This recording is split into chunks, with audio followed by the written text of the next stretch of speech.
पाटील आणि तुम्ही पाहत आहात एपीएच टाइम्स। मुद्द्याला सुरुवात करण्याआधी सर्व प्रेक्षकांना विनंती आहे की चॅनलला नक्की सबस्क्राइब करा। 22 एप्रिल 2025 रोजी जम्मू आणि काश्मीर मधल्या पहलगाम येथील बैसारण व्हॅलीत झालेल्या दहशतवादी हल्ल्याने संपूर्ण देशाला हादरवून सोडले आहे। या हल्ल्यात 26 जणांचा बळी गेला, ज्यामध्ये बहुतांश पर्यटकांचा समावेश होता। द रेजिस्टंट फ्रंट TRF जो पाकिस्तान स्थित लष्कर-ए-तैयबा या दहशतवादी संघटनेचा एक छुपा गट आहे, याने या हल्ल्याची जबाबदारी स्वीकारली आहे। हा हल्ला केवळ भारतीय नागरिकांवरच नव्हे तर अप्रत्यक्षपणे काश्मीरी मुस्लिमांवरही एक मोठा आघात आहे। या हल्ल्यामुळे काश्मीरच्या पर्यटनावर दीर्घकालीन परिणाम होण्याची शक्यता आहे, ज्यामुळे स्थानिक मुस्लिम समुदायाच्या उपजीविकेवर गंभीर संकट निर्माण होऊ शकते।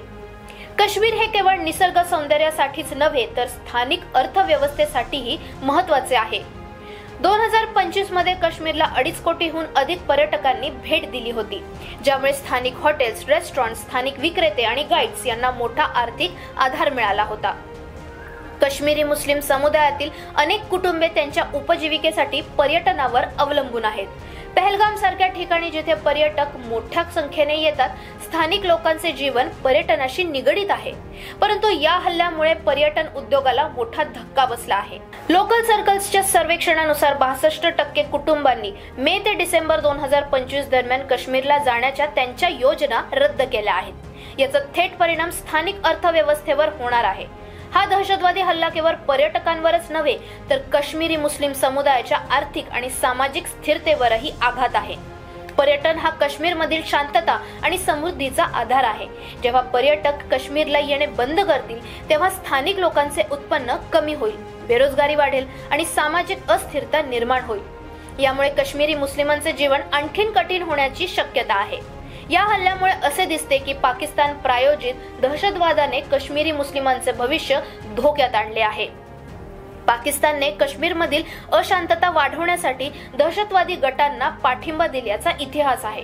यामुळे असे दिसते की पाकिस्तान केवळ भारताविरुद्धच नव्हे तर काश्मीरी मुस्लिमांच्या कल्याणाविरुद्धही कार्य करत आहे। जर काश्मीरी मुस्लिमांना याची जाणीव झाली तर ते स्वतः भविष्यासाठी पाकिस्तान प्रायोजित दहशतवाद्यांविरुद्ध लढण्यास उद्युक्त होतील। स्थानिक शेफ आणि हॉटेल कर्मचारी यांनीही या हल्ल्यामुळे त्यांच्या उपजीविकेवर झालेल्या परिणामाबद्दल दुःख व्यक्त केले आहे। जर काश्मीरी मुस्लिम समुदायाला हे समजले की पाकिस्तान प्रायोजित दहशतवाद त्यांच्या आर्थिक आणि सामाजिक स्थिरतेला हानी पोहोचवत आहे, तर ते या दहशतवादांविरुद्ध एकजुटीने लढण्यास तयार होतील। काश्मीरी तरुण जे शांतता आणि समृद्धीच्या शोधात आहेत, ते दहशतवाद्यांच्या खोट्या आश्वासनांना बळी पडण्याऐवजी त्यांच्या विरुद्ध उभे राहतील। पाकिस्तान प्रायोजित दहशतवादाने काश्मीरी मुस्लिमांचे भविष्य धोक्यात आणले आहे, ज्यामुळे पाकिस्तान हाच काश्मीरी मुस्लिमांचा खरा शत्रू आहे हे स्पष्ट होते।